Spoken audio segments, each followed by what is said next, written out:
Hello. आजच्या व्हिडिओमध्ये discuss करूया बेसिक प्रोपोर्शनॅलिटी थिअरम. हे थिअरम काय आहे, काय गिवन आहे, काय रिझल्ट आहे ते पहिल्यांदा समजून घेऊया आणि त्याच्यानंतर या थिअरमला आपण प्रूव्ह पण करणार आहोत. तुम्ही प्रूव्ह करणार आहात. चला पहिल्यांदा स्टेटमेंट बघूया. थिअरमचं स्टेटमेंट काय? थिअरमचं स्टेटमेंट आहे, if a line parallel to a side of a triangle intersects the remaining sides in two distinct points, then the line divides the sides in proportion. आता हे जे स्टेटमेंट दिलंय इकडे तुम्ही स्टेटमेंट मध्ये बघितलं असेल, इफ आणि देन आहे, आणि इफ आणि देन आहे म्हणजे आपण एकदम हॅपी आहोत, बरोबर का? कारण इफ आणि देनच्या मध्ये जे आहे ते आपलं गिवन आहे, त्याच्यातून आपल्याला समजणं काय ड्रॉ करायचं, आणि देनच्या नंतर जे आहे येणार आहे ना ते आपलं रिझल्ट आहे, टू प्रूव्ह आहे. Very good. चला पहिल्यांदा बघूया काय दिलं इफ आणि देनच्या मध्ये. If a line parallel to a side of a triangle, म्हणजे पहिल्यांदा काय ड्रॉ करायचं? ट्रायंगल ड्रॉ करायचं. चला एक ट्रायंगल घेऊया. आपण एक ट्रायंगल घेतलं. ओके, एक त्रिकोण घेतलंय, ट्रायंगल एबीसी. ओके, इकडे काय सांगितलंय परत? A line parallel to a side of a triangle, म्हणजे या ट्रायंगल साठी जर आपण कोणतंही साइड कन्सिडर केलं, त्या साइड साठी आपल्याला एक पॅरलल लाईन ड्रॉ करायचं. कोणतंही साइड कन्सिडर करू शकतो ना. चला आपण कन्सिडर करूया बीसी. तर बीसी साठी आपल्याला एक लाईन पाहिजे जे बीसी ला पॅरलल असेल. आता तुम्ही सांगा, पॅरलल पाहिजे म्हणजे आपण असं एक लाईन ड्रॉ करू शकतो इकडून जे बीसी ला पॅरलल आहे. ओके, खालून. नाहीतर एच्या वरून असं लाईन ड्रॉ करू शकतो जे बीसी ला पॅरलल आहे.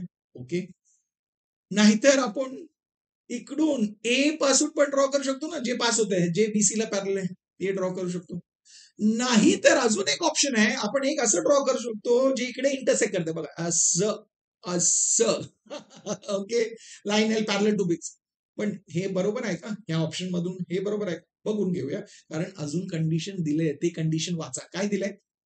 Intersect the remaining side in two distinct points, म्हणजे ते लाईन जे आहे ना, जे बीसी ला पॅरलल पाहिजे, ते लाईन बाकीचे जे दोन बाजू आहेत त्यांना इंटरसेक्ट करायला पाहिजे, आणि ते पण दोन डिस्टिंक्ट पॉइंट्सवर, दोन वेगवेगळ्या पॉइंट्सवर.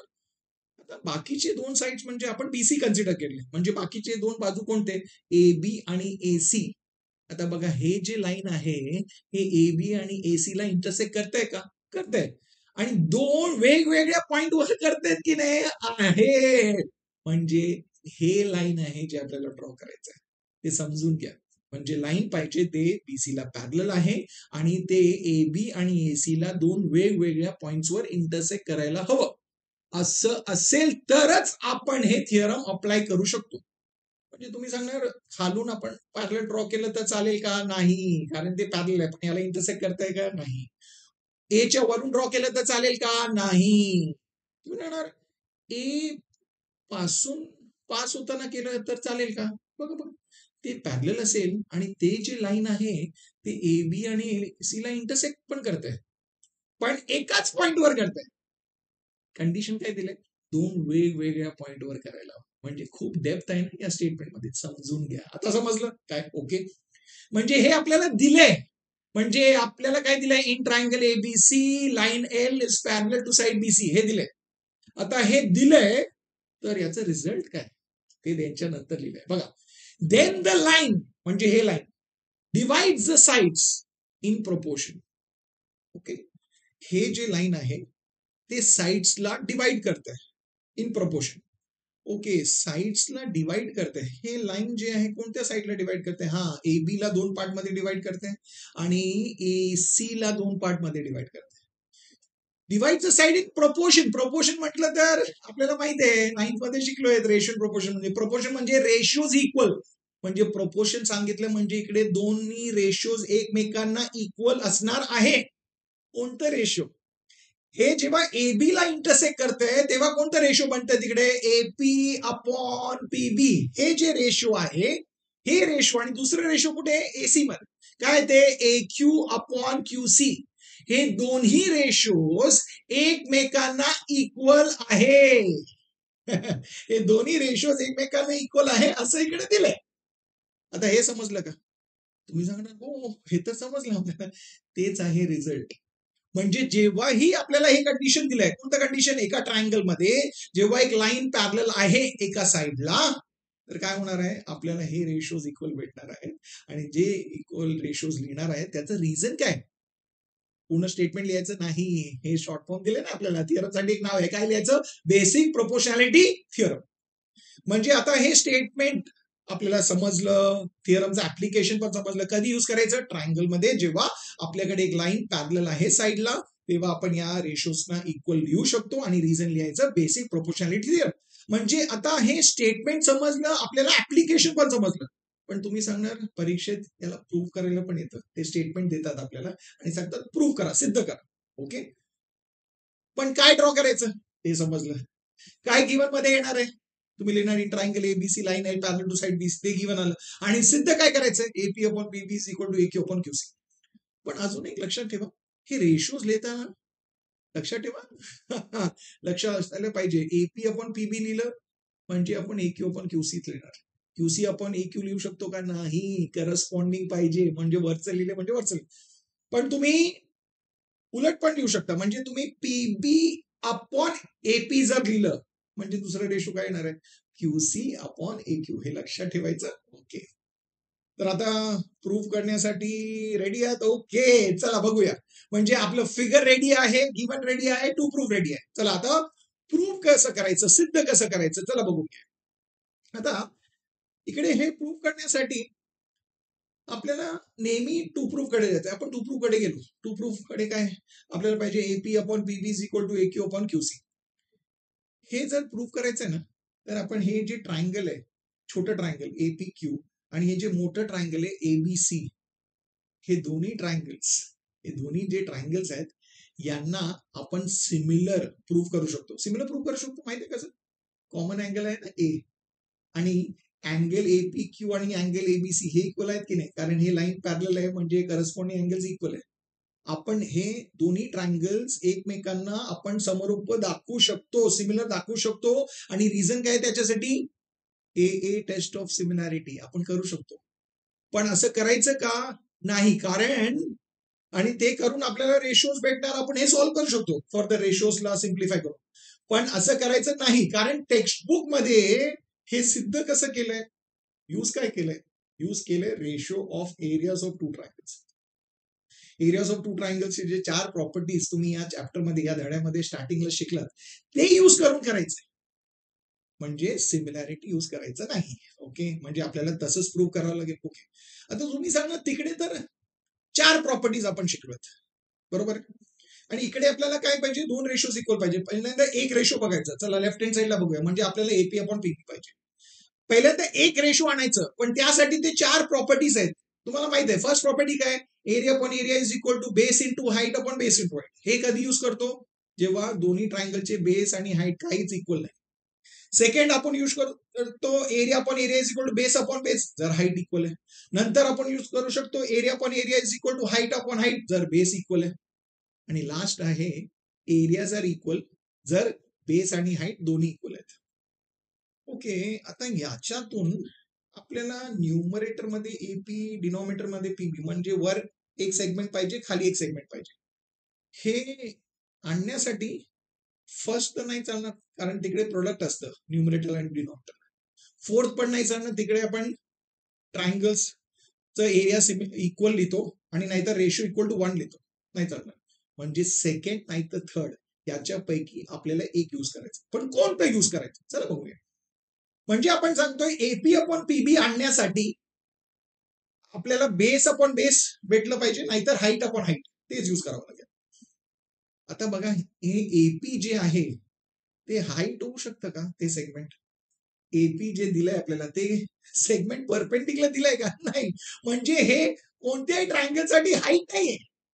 म्हणजे हे रेशो आपल्याला हाईट अपॉन हाईट यूज करून नाही मिळणार.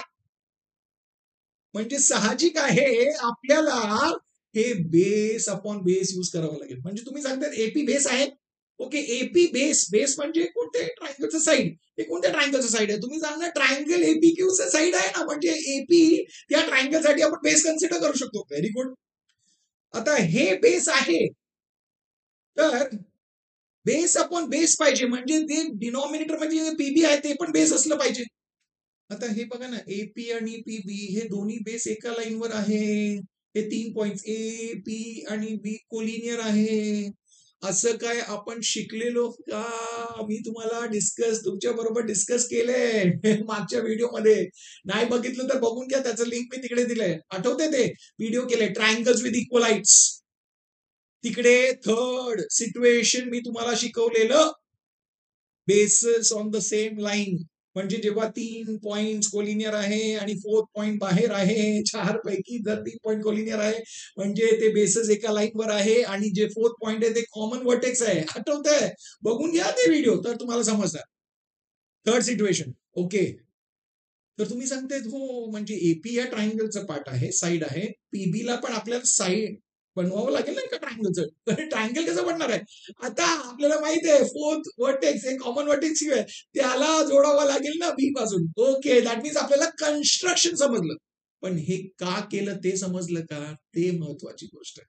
म्हणजे आता दुसरं ट्रायंगल आहे आपलं ट्रायंगल बीपीक्यू. आता या बघा, या दोन्ही ट्रायंगलसाठी मी तुम्हाला विचारलं की या दोन्ही ट्रायंगलचा हाईट काय? तुमचं सेम आहे, पण आपण डायरेक्ट लिहिणार का? नाही ना, त्याच्यासाठी लिहावं. पहिल्यांदा काय लिहायचं? कन्स्ट्रक्शन लिहा. काय ते? Draw segment PQ. आता प्रूफ मध्ये काय लिहायचं? पहिल्यांदा जस्टिफिकेशन द्या, लिहा का या दोघांचं हाईट सेम आहे का?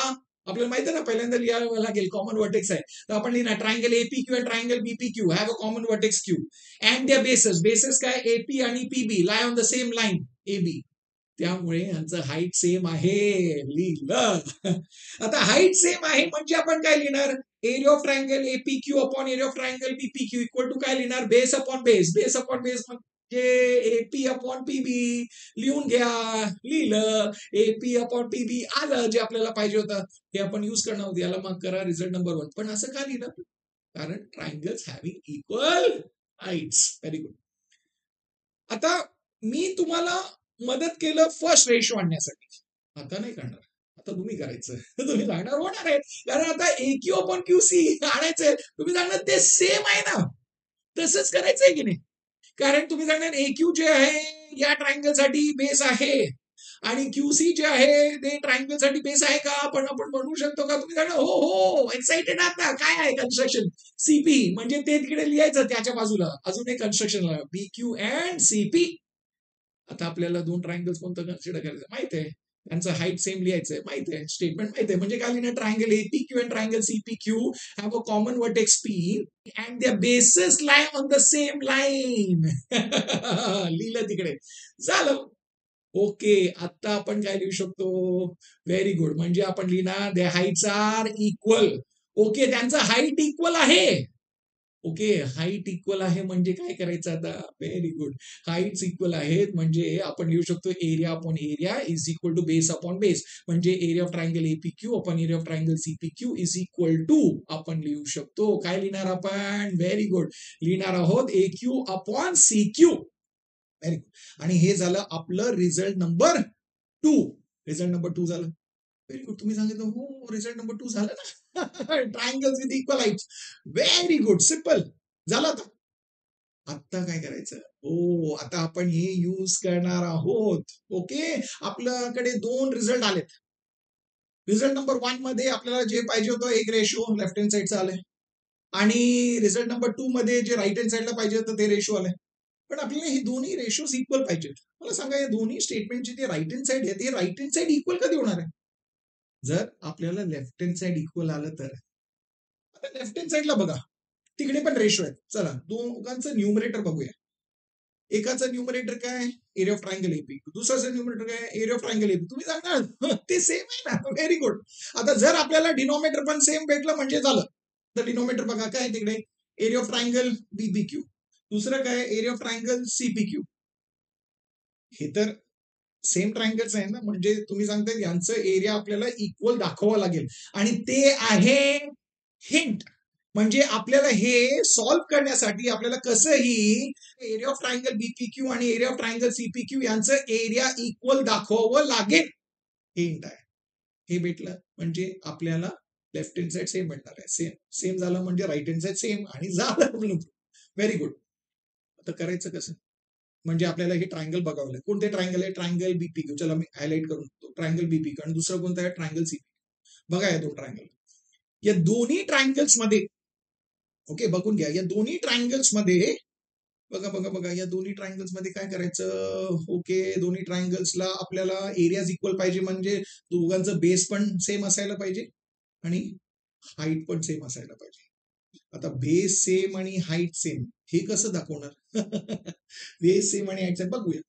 दोघांचं हाईट सेम असेल का? एक बोलतो, एक हिंट देतो. अजूनपर्यंत आपण ते जे गिवन दिले ते युज नाही केले. आता गिवन कडे बघा. ओके, गिवन कडे काय दिलं? लाईन एल आणि लाईन बीसी ते पॅरलल आहेत. ओके, आणि जे दोन्ही ट्रायंगल्स आहेत ना, हे दोन्ही या पॅरलल लाईन मध्ये आहेत की नाही? मधोमध आहे ना, बिटवीन द पॅरलाईन्स. आठवते सिच्युएशन 2 मागच्या व्हिडिओ मध्ये? नाही बघितलं, बघून घ्या, लिंक आहे डिस्क्रिप्शन मध्ये. म्हणून तुम्ही सांगणार हो दोघांचा हाईट सेम असणार, डायरेक्ट येऊ शकतो का? नाही, स्टेटमेंट द्यावं लागेल. काय लिहिणार आहात? हे दोन्ही लाईन पॅरलल आहे, पी क्यू आणि बीसी पॅरलल, ते पहिल्यांदा लिहा. नंतर काय लिहिणार? Triangle BPQ and triangle CPQ lie between the same parallel lines PQ and BC. Therefore their heights are equal. म्हणजे आता आपण हाईट्स इक्वल आहे ते दाखवलं. झालं. आता हाईट्स इक्वल आहेत, पण आपल्याला बेस पण सेम पाहिजे. आता बेस कसं? बेस बेस बेस दोन्ही ट्रायंगल साठी PQ बेस आहे ना, ते कॉमन आहे, म्हणजे दोघांचं बेस पण सेम आहे. म्हणजे तिकडे लिहा also they have a common base PQ. म्हणजे या दोन्ही ट्रायंगल साठी बेस पण सेम आहे, हाईट पण इक्वल आहे, म्हणजे या दोघांचं एरिया इक्वल असणार आहे. लिहून घ्या. म्हणजे आपण तिकडे काय लिहिणार आहोत? Area of triangle BPQ is equal to area of triangle CPQ, आणि हे असणार आपलं रिझल्ट नंबर 3. पण का झालं? Triangles with equal heights and equal bases ते लिहायचं. म्हणजे झालं ना, आपल्याला जे हिंट मध्ये मी सांगितलेलं ते भेटलं. ते मिळालं, म्हणजे आता स्टेटमेंट नंबर 1, 2 आणि 3 यूज करा. 3 मध्ये आपल्याला जे भेटलंय, आता जे मिळालंय ते यूज करा ना. ते यूज करून आपल्याला आता हे समजलं की रिझल्ट नंबर 1 च्या लेफ्ट हँड साईडला जे डिनॉमिनेटर आहे आणि रिझल्ट नंबर 2 च्या लेफ्ट हँड साईडला जे डिनॉमिनेटर आहे, दोन्ही डिनॉमिनेटर्स इक्वल झालेत. न्यूमरेटर तर ऑलरेडी इक्वल होतं. आता याच्यामधून आपल्याला हे समजलं की left hand side of result number 1 आणि left hand side of result number 2 हे दोन्ही एकमेकांना इक्वल आहेत. आता मला सांगा, दोन्ही स्टेटमेंट जे आहेत त्यांचे लेफ्ट हँड साइड इक्वल आहेत, म्हणजे राईट हँड साइड पण इक्वल असणार आहे. म्हणजे आपण directly right hand side equal लिहू शकतो. AP upon BB is equal to AQ upon QC. मला हे सांगा, हे कुठून मिळालं आपल्याला? From 1, 2 and 3. आणि झालं ना आपलं प्रूफ. प्रूफ झालं. आपण प्रूफ केलं. आता मला सांगा, सोपं होतं की नाही? एकदम म्हणजे एकदम सोपं होतं. एकदम म्हणजे एकदम सोपं होतं. आता हे समजतं तुम्हाला? Very good. आता हे समजून घ्यायचं. एकदम म्हणजे एकदम सोपं आहे ना. Wow, awesome. आता तुमचं कॉन्फिडन्स वाढला की नाही? तुम्ही सांगणार हो, मला आता समजलं बेसिक प्रोपोर्शनॅलिटी थेरम कसं प्रूव्ह करायचं. तुमचं कॉन्फिडन्स वाढलं, तुमच्या मित्रांचं पण वाढलं पाहिजे. म्हणजे हे व्हिडिओ शेअर करा. तुम्ही सांगणार मला प्रूफ एकत्र बघायचंय. चला एकत्र मी दाखवतो. आता बघा, हे झालं आपलं पूर्ण प्रूफ एकत्र. बघा बघा, दिसते ना? बरोबर. बेसिक प्रोपोर्शनॅलिटी थिअरम गिवन आहे, टू प्रूफ आहे, कन्स्ट्रक्शन आहे, प्रूफ आहे, एकत्र फिगर सकट दिलंय. ते बघून घ्या. त्याला याचं स्क्रीनशॉट घ्या. घेतलं ना? म्हणजे आता तुम्हाला माहित आहे पूर्ण प्रूफ एकत्र कसं दिसतंय हे माहित आहे. का दिलंय? कारण तुम्ही एकदा सगळं लिहिलं ना, त्याच्यानंतर हे रिचेक करा, म्हणजे तुम्हाला ते सोपं पडेल. आता समजलं ना? कॉन्फिडन्स वाढलंय. व्हिडिओ लाईक करा. तुम्हाला समजलंय. आता तुम्हाला समजलंय, तुम्ही व्हिडिओ लाईक केलंय, तुम्ही चॅनलला सबस्क्राईब नाही केलं तर चॅनलला सबस्क्राईब करा आताच. आणि मी तुम्हाला भेटणार आहे पुढच्या व्हिडिओमध्ये अजून एक इंटरेस्टिंग कॉन्सेप्ट बरोबर. तोपर्यंत शिकत राहा, स्माइल करत राहा, शेअर करत राहा.